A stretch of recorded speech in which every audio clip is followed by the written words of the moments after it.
আৰু সমান্তৰালকৈ আমাৰ কেইবাগৰাকী সতীৰ্থ সাংবাদিকে বিশেষ সম্প্ৰচাৰ যোগে এই সন্দৰ্ভত প্ৰতিবেদন প্ৰস্তুত কৰিছে। আমি আগবঢ়াম আমাৰ কেইবাগৰাকী সতীৰ্থ সাংবাদিকৰ প্ৰতিবেদন।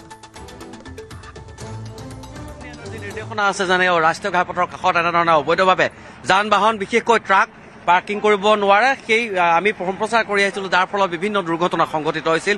ইতিমধ্যে তেতেলীয়াত এটা বৰ দুৰ্ঘটনাত 3জনৰ মৃত্যু হৈছিল। আৰু এই ধৰণে যোৰাবাট যান বাহন শাখাৰ আৰক্ষী বিষয়া আহি উপস্থিত হৈছে। এনেধৰণে কেইবাখনো যান বাহন যিহেতু আছে তেওঁলোকে ব্যৱস্থা গ্ৰহণ কৰিছে, মাইক যোগে ঘোষণা কৰিছে যাতে কোনো কাৰণত ইয়াত যান বাহন ৰখাব নোৱাৰে। যিহেতু যান বাহন ৰখালে যথেষ্ট অসুবিধা হয়, উচ্চতম ন্যায়ালয়ৰ নিৰ্দেশনা আছে। আপোনালোকে যান বাহনসমূহ আঁতৰ কৰিবলৈ দি আছে? আঁতৰ কৰি আছো। ৰাস্তাত গাড়ীবিলাক ৰাখিলে আপোনালোকে ঘোষণা কৰি থকা দেখিছো আমি। ৰাস্তাত গাড়ীবিলাক মানে বাহিৰৰ ড্ৰাইভাৰবিলাকে নাজানেতো, সেইকাৰণে আমি গাড়ীবিলাক মাইকেদি কৈ দিওঁ আৰু খেদি আছো। এতিয়া যিমান আছে যোৰাবাটত সকলো ঘোষণা আপোনালোকে কৰি আছে? চেষ্টা কৰি আছো গাড়ীবিলাক খেদাৰ। যিসমূহ গাড়ী ৰাখিছে তেওঁলোকৰ ফাইন চাইন কাটিছে নেকি? ফাইন কাটিছো। ফাইন কাটিছে। এয়া আছিলে যোৰাবাট যান বাহন শাখাৰ আৰক্ষী বিষয়া। তেওঁলোক ইতিমধ্যেই যোৰাবাটৰ এই সমগ্ৰ অঞ্চলটো বিশেষকৈ ইয়াত কিছু সময়ৰ পূৰ্বে আমি পোনপটীয়া সম্প্ৰচাৰত দেখুৱাইছিলো যে এখন ট্ৰাক ইয়াত অবৈধভাৱে পাৰ্কিং কৰি ৰাখিছিলে আৰু এনেধৰণে এইটো ইফালৰ যিহেতু এটা কেঁকুৰা এটা পথ থাকে, গতিকে ইয়াত বিশেষকৈ নিৰ্দেশনা অনুসৰি কোনো ধৰণৰ যান বাহন এনেধৰণে গধুৰ যান বাহন ৰাষ্ট্ৰীয় ঘাইপথৰ কাষত ৰাখিব নোৱাৰে। তৎসত্ত্বেও কিন্তু একাংশ ড্ৰাইভাৰে একাংশ ট্ৰাক চালকে এনেকে যোৰাবাটৰ বিভিন্ন স্থানত যান বাহন ৰাখে, পাৰ্কিং কৰে অবৈধভাৱে। গতিকে আমাৰ বাতৰি সম্প্ৰচাৰ হোৱাৰ পিছতে, নিউজ 18ৰ বাতৰি সম্প্ৰচাৰ হোৱাৰ পিছতে তৎপৰ হৈ উঠিছে যোৰাবাট যান বাহন শাখাৰ আৰক্ষী বিষয়াসকল। তেওঁলোকে ইতিমধ্যে এখন বাহন লৈ সমগ্ৰ যোৰাবাটৰ যিসমূহ পথ আছে পথত তেওঁলোকে ঘোষণা কৰিছে আৰু যিসমূহ ট্ৰাক ৰখাই থোৱা হৈছে, অবৈধভাৱে পাৰ্কিং কৰা হৈছে, সেই ট্ৰাকসমূহ আঁতৰাই নিবৰ বাবে ঘোষণা কৰা দেখিবলৈ পোৱা গৈছে। কিন্তু এই প্ৰক্ৰিয়া আচলতে কিমান দিনলৈ থাকিব, এই প্ৰক্ৰিয়া সদায় অব্যাহত থাকিব নে বাতৰি সম্প্ৰচাৰ হোৱাৰ কাৰণে তেওঁলোকে এনেধৰণে তাৎক্ষণিকভাৱে প্ৰতিক্ৰিয়া প্ৰকাশ কৰিবৰ কাৰণে ইয়ালৈ আহিছে, সেয়া সময়ত গম পোৱা যাব। ৰাজ্যৰ ৰাষ্ট্ৰীয় ঘাইপথসমূহত ইটোৰ পাছত সিটো দুৰ্ঘটনা সংঘটিত হৈছে আৰু দুৰ্ঘটনা সংঘটিত হোৱাৰ মূল কাৰণবোৰ হৈছে ৰাস্তাৰ কাষত অবাধে ৰাখি থোৱা ট্ৰাক আৰু বাছসমূহ। কিন্তু কিমান সুৰক্ষিত বৰ্তমান সময়তো ৰাষ্ট্ৰীয় ঘাইপথসমূহ, কিমান হস্তম হৈছে আৰক্ষী তথা প্ৰশাসন? বৰ্তমান সময়ত আমি 27 নং ৰাষ্ট্ৰীয় ঘাইপথত আছো আৰু 28 নং ৰাষ্ট্ৰীয় ঘাইপথৰ এখন বাহন দেখুৱাইছো, যিখন বাছ বৰ্তমান সময়ত ৰখাই থোৱা হৈছে, মানুহ উঠাই আছে।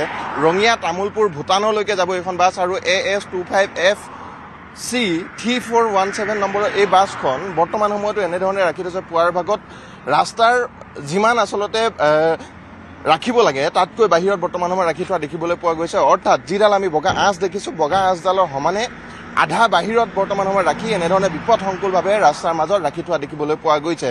বৰ্তমান সময়ত কোনো আৰক্ষী নাই, কোনো যান বাহন আৰক্ষী নাই, কোনো বিভাগ নাই, কোনো প্ৰশাসন নাই।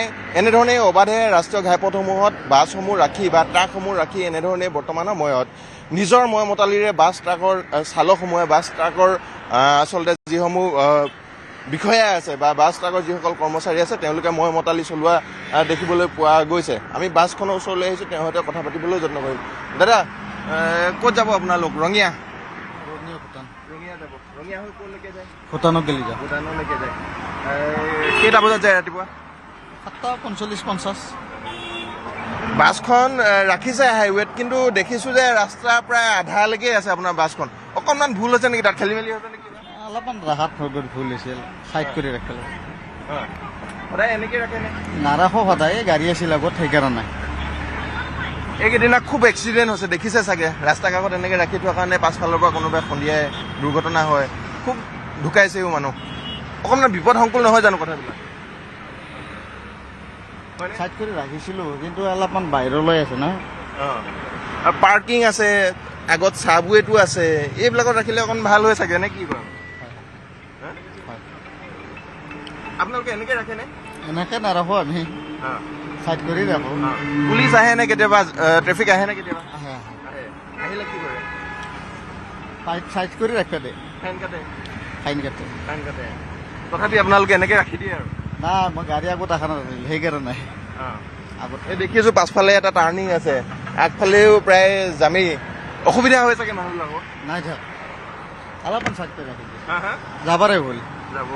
আৰু এনেধৰণে দেখিছোঁ যেতিয়া আমি প্ৰশ্ন সোধোঁ যেতিয়া আমি কথা পাতিলোঁ তেতিয়াই তেওঁ যাব ওলাইছে পাছত আৰু এখন বাছ ৰাখিছে সেইখনো একেই যিখন বাছ ৰাখিছে সেইখনো প্ৰায় একেই গোটেই একেটা অৱস্থা একেধৰণেই ৰাখিছে তেওঁলোকে এইখন যাব Pathsala Howly Barpeta road Bongaigaon AS01TC 4481 number দাদাজনৰ সৈতে কথা পাতিম দাদা ক'ত যাব হাউলি বৰপেটা বৰপেটা ৰোড যাব কেইটা বজাত যায় ৰাতিপুৱা ইয়াৰ পৰা মই হেৰিটাত যাওঁ 8টাত যাম ৰাতিপুৱা লাইনত আহিছে মানুহো আছে যথেষ্ট দেখিছোঁ কিন্তু কথাটো হ'ল যে ৰাস্তাটো পাৰ্কিঙত ৰাখিব লাগে মানুহ উঠাবই লাগিব আপোনালোকে কিন্তু অকণমান ভুল হৈছে নি বাৰু ৰাস্তাৰ আঁচডালৰ প্ৰায় বাহিৰতে আছে গাড়ীখন এখন আছে কাৰণে হেৰি কাৰণে চাইড কৰি দিম এতিয়া পাৰ্কিং আছেনে মানুহ উঠোৱা জেগা ক'ৰবাত আছে ইয়াতে বোটখন মাৰি দিছে ইয়াতে ৰাখাব দিছে এই ইয়াতে ৰখাব দিছে ইয়াতে এইটো পুলিচ আহেনে কেতিয়াবা ইয়াত পুলিচ নাই যদি এই বৰ্ডৰ এফালে ৰাখে তেতিয়া আহে পুলিচ তেতিয়া কি কৰে তেতিয়া সেনেকৈ নৰাখাও গুচি যাওঁ আমি তেতিয়া ফাইন কাটে নেকি পুলিচ ফাইন কাটে কেতিয়াবা ফাইন কাটে কিন্তু ৰাখিবলৈ ইয়াতে চিগনেল দিছে ইয়াতে ৰখাবলৈ দিছে এই বোটখন মাৰি দিয়াৰ কাৰণে ইয়াতে ৰখাব দিছে আৰু নহ'লে এই দলঙৰ কাষত ৰাখিলে এক্সিডেণ্টটো বেছি হয় সেইটো কাৰণে এটা বোটখন এটা দি দিছে আৰু ইয়াত পেচেঞ্জাৰ উঠাবলৈ চাবৱেত যাব লাগে নে ৰাস্তাতে উঠাব পাৰে পেচেঞ্জাৰ থাকিলে উঠে লৈ যাওঁ আৰু উঠাই লৈ যায় কিমান সময় ৰখে ইয়াতে 5 মিনিট ৰখে তথাপি অকণমান বিপদ নিচিনা কথাটো নহয়নে পাছফালে টাৰ্ণিং এটা আছে গাড়ীবোৰ স্পীডত আহিব অকণমান বিপদ নহয়নে কথাটো বিপদ হয় এতিয়া আৰু সেনেকুৱা পাৰ্কিঙো দিয়া নাই নহয় গাড়ী ৰখা এতিয়া এইটো পাৰ্কিং দিছে ইয়াতে ৰখা গৈছে আৰু বিপদটো হ'ব পাৰে তথাপি এইদিনা যিহেতু এক্সিডেণ্ট হৈ আছে এইখন ইটোৰ পিছত ইটো ধেৰ মানুহ ঢুকাইছে নহয়নে কথাবিলাক অকণমান বেয়া ধৰণৰ নহয়নে বাৰু পাৰ্কিং এতিয়া যদি সেনেকুৱা ডাঙৰ পাৰ্কিং থাকিল হয় পাৰ্কিং যদি দিব বোলে পাৰ্কিং ৰখাবগৈ লৈ পাৰ্কিং কিন্তু নাই পাৰ্কিং নাই চাবৱেত ব্যৱহাৰ কৰিব পাৰিছে আমি দেখুৱাইছোঁ এখন বৰ্ডো বৰ্তমান সময়ত লাগি আছে Basistha passenger pick up and dropping point যাত্ৰী উঠা আৰু নমা ঠাই এইখিনিতে যিখন আচলতে বেনাৰ আছে বা যিখন হোৰ্ডিং আছে সেইখন আছে কিন্তু কথাটো হ'ল ইয়াতে এইখন থকাটো বা ইয়াত আচলতে উঠা নমা কৰাটো যাত্ৰীসকল উঠা নমা কৰাটো কিমান শতাংশ কিমান পৰিমাণে আচলতে সুৰক্ষিত ৰাজ্যৰ বিভিন্ন প্ৰান্তত ইতিমধ্যে আমি উল্লেখ কৰিছোঁ যে বিভিন্ন প্ৰান্তত বিভিন্ন ধৰণৰ দুৰ্ঘটনা সংঘটিত হৈছে যোৱাকালি দিনটোতো দুৰ্ঘটনা সংঘটিত হৈছে জাগিৰ ৰোডত আৰু সমান্তৰালভাৱে 3গৰাকীকৈ ব্যক্তি একেলগতে নিহত হৈছে একেলগতে মৃত্যু হোৱা দেখিবলৈ পোৱা গৈছে তাৰ পাছতো যেন বৰ্তমান সময়ত প্ৰশাসনে এখন SOP জাৰি কৰি এটা নিৰ্দেশনা জাৰি কৰি তেওঁলোকৰ দায়িত্ব সামৰিছে পুৱাৰ ভাগত আমি 27 নং ৰাষ্ট্ৰীয় ঘাইপথৰ পৰা এই দৃশ্যাংশ দেখুৱাইছোঁ কোনো ধৰণৰ নীতি নিয়ম নামানাকৈ এই বাছসমূহে এই ট্ৰাকসমূহে নিজৰ মতালি মৰ্মে আচলতে অবাধে নিজৰ স্থানত ৰাখিছে বাছসমূহ কিন্তু তাৰ পাছতো প্ৰশাসনৰ কোনো গুৰুত্ব নাই আৰক্ষীৰ কোনো গুৰুত্ব নাই এনেধৰণে যদি থাকে আচলতে গুৰুত্ব কোনে ল'ব প্ৰশাসন কেতিয়া হস্ত হ'ব সেইটো বৰ্তমান সময়ত ডাঙৰ প্ৰশ্ন পিছফালে মই দেখুৱাইছোঁ যে বৰ্তমান সময়ত ৰাষ্ট্ৰীয় ঘাইপথসমূহত যিটো এটা পথ দুৰ্ঘটনাৰ অন্যতম কাৰণ এনেধৰণে পথৰ কাষত ৰখাই থোৱা ট্ৰাক আমি দেখুৱাইছোঁ যে ডিষ্ট্ৰিক্ট ৰোড ছেফটি কমিটিয়ে প্ৰতি মাহে সভা অনুষ্ঠিত কৰি আহিছে বিভিন্ন লাইন ডিপাৰ্টমেণ্টে তাত জড়িত হৈ আহিছে যে পথ দুৰ্ঘটনা কেনেধৰণে কমাব পৰা যায় কিন্তু তেওঁলোকে কেৱল বাতানুকূলিত কোঠাত বহি কেৱল সভা অনুষ্ঠিত কৰে কিন্তু প্ৰকৃত অৰ্থত কেনেধৰণে পথ দুৰ্ঘটনা ৰোধ কৰিব পৰা যায় তাই সেই ক্ষেত্ৰত কিন্তু ব্যৱস্থা গ্ৰহণ কৰাৰ পৰা সম্পূৰ্ণৰূপে তেখেতসকল ব্যৱহাৰিক দিশত বিৰত থাকে কেৱল মাত্ৰ আক্ষৰিক দিশত তেওঁলোকৰ কাম কাজসমূহ কৰি অহা আমি দেখিবলৈ পাইছোঁ আমি দেখুৱাইছোঁ বৰ্তমান মই আছোঁ যোৰহাট নগৰৰ মাজেৰে যোৱা যি এটি ৰোডত আপোনালোকে লক্ষ্য কৰক যে এনেধৰণে যে পথৰ কাষত এনেধৰণে ট্ৰাক ৰখাই থোৱা হৈছে আৰু এনেধৰণৰ পথৰ কাষত ৰখাই থোৱা ৰাষ্ট্ৰীয় ঘাইপথৰ কাষত ৰখাই থোৱা ট্ৰাকত খুন্দা মাৰিয়েই ইজনৰ পিছত সিজন লোকে প্ৰাণ হেৰুৱাইছে ইটোৰ পাছত সিটো পথ দুৰ্ঘটনা অনুষ্ঠিত হৈছে আমি দেখুৱাই গৈছোঁ আপোনালোকে মন কৰক এইখন এখন ট্ৰাক নাম্বাৰ হৈছে A01BG5055 এইখন ট্ৰাক ৰাষ্ট্ৰীয় ঘাইপথৰ কাষত এটিউডৰ কাষত ৰখাই থোৱা হৈছে ঠিক সেইদৰে আমি দেখুৱাইছোঁ যে যোৰহাটৰ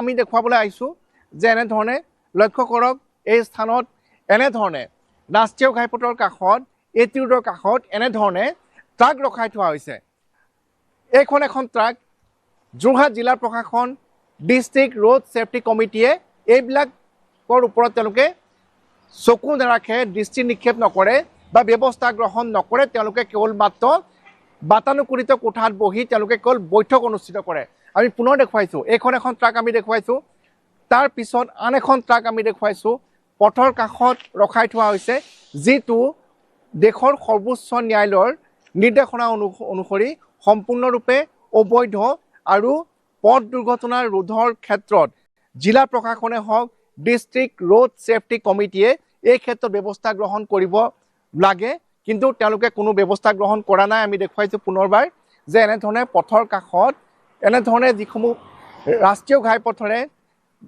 যান বাহনৰ যাতায়াত চলি আছে আৰু এনেধৰণৰ ট্ৰাকত তেওঁলোকে খুন্দা মাৰিয়ে পথ দুৰ্ঘটনা সংঘটিত হয় কিন্তু এই ক্ষেত্ৰত নিষ্পৃহ যোৰহাট জিলা প্ৰশাসন আৰু সংশ্লিষ্ট সকলো কৰ্তৃপক্ষ যোৰহাট আৰক্ষীকে ধৰি যিসকল ডিষ্ট্ৰিক্ট ৰোড ছেফটি কমিটিৰ সৈতে জড়িত আছে সকলোখিনি এই ক্ষেত্ৰত নিষ্পৃহ কোনো ব্যৱস্থা গ্ৰহণ নকৰে কেৱল তেওঁলোকে বৈঠক অনুষ্ঠিত কৰে আৰু অসম চৰকাৰক দেখুৱাই যে তেওঁলোকে এই ক্ষেত্ৰত ব্যৱস্থা গ্ৰহণ কৰি আহিছে কিন্তু প্ৰকৃত ছবিখন কি আজি আমি দেখুৱাইছোঁ যে ইটোৰ পাছত সিটো সমগ্ৰ ৰাজ্যখনতে পথ দুৰ্ঘটনা সংঘটিত হৈ আহিছে আৰু তাৰ এটা অন্যতম কাৰণ হৈছে এনেধৰণে পথৰ কাষত ৰখাই থোৱা গধুৰ যান বাহন কেৱল এয়াই নহয় ইয়াৰ পৰৱৰ্তী সময়ত আমি আৰু দেখুৱাম যে যোৰহাটৰ মাজেৰে যোৱা ৰাষ্ট্ৰীয় ঘাইপথৰ কাষত এনেধৰণে গধুৰ যান বাহনসমূহ ৰখাই থোৱাৰ ফলত কেনেধৰণে এই সম্পূৰ্ণ ৰাষ্ট্ৰীয় ঘাইপথটো এক